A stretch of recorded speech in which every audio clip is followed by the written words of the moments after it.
ఈ press meet కార్యక్రమాన్ని నిర్వహించడం ఎందుకనంటే నిన్నగాక మొన్న గుండాలలో ఉన్నటువంటి చెన్నకేశవ స్వామి దేవాలయానికి మరి మన నాయకులు మన మాజీ మంత్రివర్యులు బుగ్గన రాజనాథ్ రెడ్డి గారు ఎంతో చొరవ తీసుకొని మరి డబ్బులు వెచ్చించి ఎక్కడి నుంచో బెంగళూరు దగ్గర ఉన్నటువంటి అతన్ని తీసుకుని వచ్చి తిరిగి ఆర్ట్ కాలేజీలో ఉన్నటువంటి అతన్ని తీసుకొచ్చి గోపురాన్ని గాలి గోపురం కట్టడానికి కోసం ఏర్పాటు చేసి దేవాలయాల్లో మరి వాళ్ళందరినీ ఎక్కడెక్కడ వాళ్ళనో తీసుకొచ్చి ఆయన ఇక్కడ ఏర్పాటు చేసి ఆ కార్యక్రమాన్ని పూర్తి చేస్తూ ఉంటే మరి ఆ కార్యక్రమం గవర్నమెంట్ అయిపోయిన తర్వాత మరి ఈ రోజు వరకు 2 సంవత్సరాలు అయింది. ఆ కార్యక్రమం అట్లే నిలుపుదల అయిపోయింది. ఏమంటే కాంట్రాక్టర్లు సార్ వాళ్ళు మమ్మల్ని పిసుకుతూ ఉన్నారు. సార్ మేము పిసుకుకోలేము, మేము వెళ్ళిపోతామని చెప్పేసి వాళ్ళు పాపం వాళ్ళు అక్కడ వదిలేసి వర్క్ను వదిలేసి వెళ్ళిపోయారు. మరి ఈ కార్యక్రమము ప్రజలందరికీ తెలియాలి. 2 సంవత్సరాలు అయిపోయినా ఆ దేవాలయం ఎక్కడేసిన గొంగలి అదే విధంగా ఉందని చెప్పేసి ప్రజలకు మరి అధికారులకు మరి ప్రస్తుత పాలకులకు దృష్టికి కనిపించాలనే ఉద్దేశంతో మరి బుగ్గన రాజనాథ్ రెడ్డి గారు పాదయాత్ర కార్యక్రమాన్ని చేపట్టడం జరిగింది. మరి ఆ కార్యక్రమాన్ని గురించి మరి ఒక ఆయన హరే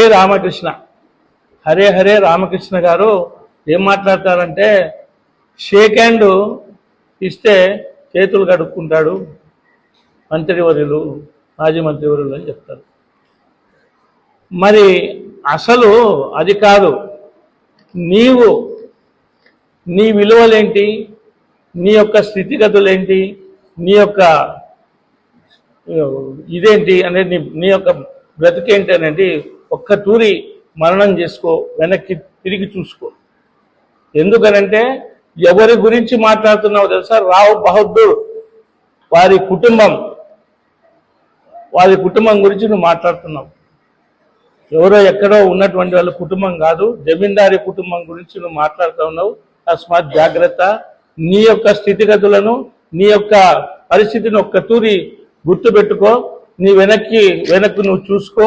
నీవు కమ్యూనిస్ట్ పార్టీలో ఉన్నప్పుడు మరి రైళ్లను మరి దారి దోపిళ్లను చేసుకుంటూ ఉంటే సిపిఐ పార్టీ వాళ్ళు నిన్ను బయటొలగిస్తే అక్కడి నుంచి కాంగ్రెస్ పార్టీలో చేరి ఆర్య రవికుమార్ పుణ్యమాని మండలాధ్యక్షుడు అయ్యి మళ్ళీ అక్కడి నుంచి అతన్ని ఎడంకాలతో కొట్టేసి తెలుగుదేశం పార్టీలోకి వచ్చి మరి జయన్న జపం చేసి జయన్న గారు జపం చేసి జెడ్పీటీసీ అయిన సంగతి అందరికీ తెలుసు.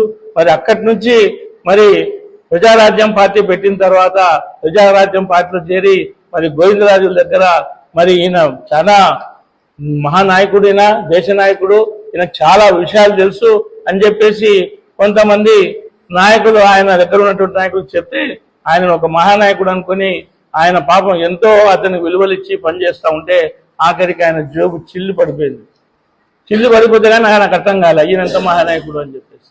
మరి అప్పుడు అర్థం చేసుకుంటే అక్కడి నుంచి ఎట్లా మాయమైపోయి వైఎస్ఆర్ పార్టీలోకి వచ్చేసి మరి బుగ్గన రాజనాథ్ రెడ్డి దగ్గరకు వచ్చి మరి ఏదో మాయమాటలు చెప్పినాడో ఏం లేదో తెలియదు. మన రాజారెడ్డి గారు మన నాయకులు దయదలిచి ఆయన భార్యకు జెడ్పీటీసీగా ఇచ్చి స్థానాన్ని ఇచ్చి మరి జెడ్పీటీసీగా ఏమీ లేకుండా ₹1 లేకుండా ఆఖరికి డిపాజిట్ కూడా కట్టుకోలేదు జెడ్పీటీసీకి. మరి అన్ని మన మంత్రివర్యులే కట్టి అతనికి జెడ్పీటీసీగా పోటీ చేపించి జెడ్పీటీసీగా గెలిపించి ఇచ్చిన మాట వాస్తవమా కాదా? మరి ఒక్కతూరి నీ మనసును ఉదయాన్ని నువ్వు టచ్ చేసుకొని మాట్లాడు, ఎవరిని మాట్లాడుతున్నాను అని చెప్పేసి సభాముఖంగా మీ అందరికి తెలియపరుస్తున్నాం. హరే రామకృష్ణ నువ్వు ఏం చేశావు? ఆ జెడ్పీటీసీని గెలిపిస్తే మరి ఎమ్మెల్సీ ఎన్నికల్లో వాళ్లకు ఓటు వేయడం కోసము మా వాల్మీకులు 8 మంది ఉన్నారు, ఒకరొకరికి ఇంత ఇవ్వాలని చెప్పేసి మరి అదే కేఈ ప్రభాకర్ దగ్గరికి మరి కర్నూలు పెద్దింటి దగ్గరికి వస్తే నేను అక్కడే ఉన్నాను. మరి పెనుమాన శ్రీనివాసులు టీచరు పిలిచి అన్న కొంచెం రాన్న అంటే బయట పోయి మాట్లాడి అన్న ఏం లేదు రామకృష్ణ అన్న 8 మంది ఉన్నారంట ఓటేస్తారు జెడ్పీటీసీ వాళ్ళు, మరి అన్నతో మాట్లాడంటే ప్రభాకర్ అన్నకి చెప్తే నా దగ్గర పంపించండి, ఆయన దగ్గర పంపించాం. మళ్ళీ ఆ రోజు నువ్వు డబ్బు తీసుకొని జెడ్పీటీసీగా ఎమ్మెల్సీ ఎలక్షన్లో వేసింది వాస్తవమా కాదా ఒత్తిడి గుర్తు చేసుకో, మననం చేసుకొని చెప్పేసి సభాముఖంగా మేము అందరూ తెల్లపరుస్తున్నాం. మరి అలాంటి వ్యక్తివి నీ గతాన్ని చూసుకోకుండా నువ్వు ఎక్కడి నుంచి వచ్చావు, మంగళ షాపులో గడ్డం చేసుకుంటే వాళ్ళకి డబ్బులు ఇవ్వకుండా లేచిపోతావు, టీ షాపులో టీ తాగితే టీ డబ్బులు ఇవ్వకుండా లేచిపోతావు. మరి అటువంటి వ్యక్తివి ఒక జమీందారు కుటుంబం గురించి మాట్లాడటం నీకు ఎంతవరకు అర్హత ఉందని చెప్పేసి ఈ సభాముఖంగా ప్రశ్నిస్తున్నాం. మరి అంతేకాదు, మరి ఈ విధంగా నీ యొక్క వ్యవహారం శైలి ఉంది. మరి ఎవరైనా సరే ఎవరికైనా కోవిడ్ సమయంలో షేక్ హ్యాండ్ ఇచ్చినా ఏమి భోజనం చేసే ముందుగానే చేతులు కడుక్కుంటారు. మరి ఈయనకు అలవాటు ఉందో లేదో, మరి చేతులు కడుక్కుంటాడో లేదో తెలియదు. మరి ఈయనకు ఒక తుది అందరూ తెల్లపరచాలని చెప్పేసి తెల్లపరుస్తున్నాం. అంతేకాకుండా మరి కోవిడ్ సమయంలో తెలుగుదేశం పార్టీ నాయకులు, తెలుగుదేశం పార్టీ అధ్యక్షులతో సహా ఎవరైనా రాష్ట్ర ప్రజల దృష్టికి వచ్చి ఎక్కడైనా సరే పనిచేసినారా, వాళ్ళు దుప్పట్లు కప్పుకొని భయపడి వాళ్ళ ఇళ్లలో పడుతున్నారు. మరి అటువంటి సమయంలో మన నాయకుడు బుగ్గన రాజనాథ్ రెడ్డి గారు మరి రాష్ట్రానికి కావలసినటువంటి ఆర్థిక విషయాల గురించి కానీ, మన నియోజకవర్గానికి కావలసినటువంటి ఆర్థిక సమస్యల గురించి కానీ, మరి ఢిల్లీకి మరి ఇతర జిల్లాలకు అన్నిటికీ తిరిగి మరి వాళ్ళందరికీ కావలసినటువంటి మరి డబ్బులను ఆర్థికంగా సహాయం చేయడం కోసం, ఆర్థికంగా మన గవర్నమెంట్ నిలవడం కోసం, మన గవర్నమెంట్ కావాల్సినటువంటి ఆర్థిక వనరులను తేవడం కోసం వాళ్ళు తిరిగి ప్రాణాలకు తెగించి తిరిగి వ్యక్తి మన బుగ్గన రాజనాథ్ రెడ్డి గారు. మీరు ఇళ్లలో దాపెట్టుకొని దుప్పట్లు కప్పుకొని పనుకున్న వాళ్ళు మీరా మాట్లాడేది? చేతులు ఇస్తే చేతులు కడుక్కుంటాడని. మరి ఆయన రైళ్లలో తిరిగినాడు, ఫ్లైట్లలో తిరిగినాడు.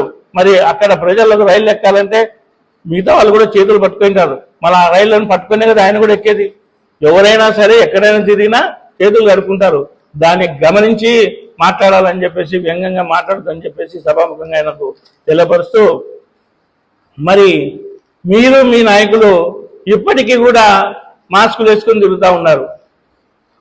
మరి మీరు కూడా ఈ రోజు వరకు కూడా మాస్కులు వేసుకొని తిరుగుతూ ఉన్నారు. మరి మేమైతే ప్రజల్లో స్వేచ్ఛగా తిరుగుతూ ఉన్నాం. మా నాయకుడు కానీ మేము కానీ స్వేచ్ఛగా తిరుగుతున్నాం, ఏ మాస్కులు పెట్టుకొని తిరగడం లే. మరి మీ కార్యకర్తలకు